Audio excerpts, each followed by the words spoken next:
Hi, my name is Matt Breckwald. I'm an instructor in the Criminal Justice Department, and I teach a course called Introduction to Policing.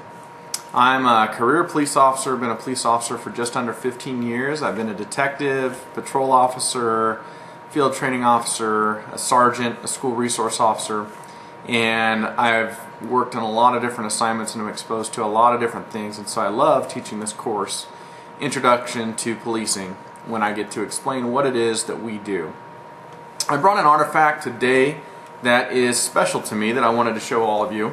I'm going to hold this up and kind of move it in towards the camera, but this is called a challenge coin, and that is awfully blurry. Let me try zooming in. So this is called a challenge coin, and this one comes from the Boston Police Department, and if you can see on the bottom there it says founded in 1854. And what's hard to see is on the bottom of the badge it says first in the nation. And I love to show this challenge coin to my students, and on the back here there's a picture of Paul Revere in the middle of the modern city of Boston. But police departments throughout the country make these challenge coins, and this comes from the military. And basically what they do is they do this to honor fallen officers and to honor their departments and to trade with other officers. And as kind of the subculture of policing, they carry them around and they challenge each other to different challenges, and if somebody doesn't have their coin with them, then they might have to pay some sort of a penalty. So I always like to show this to my class and explain how this has significant significance to the history of policing, and that we always start our course talking about the history of policing, because everything we do in 2013 in policing is tied somehow to historical development of policing that we've all experienced. And so I tell all my students that it's important to learn the history of policing so they can understand why it is we do what we do, and so we don't repeat mistakes that we've made in the past. And I try and justify it by showing them artifacts and things from interesting departments that are very historical in our country, like the Boston Police Department.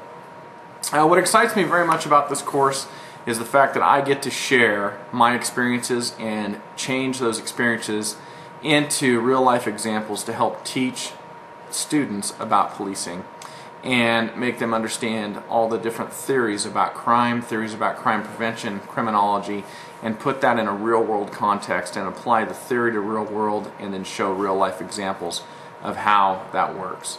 What makes me nervous in this course is that I never want to stifle anybody's thoughts, beliefs, comments because I'm a police officer. So I start off every course with the preface that just because I'm a police officer does not mean that you cannot express your thoughts about policing in the United States if you think that it's corrupt, if you think it's not working, if you've had poor experiences.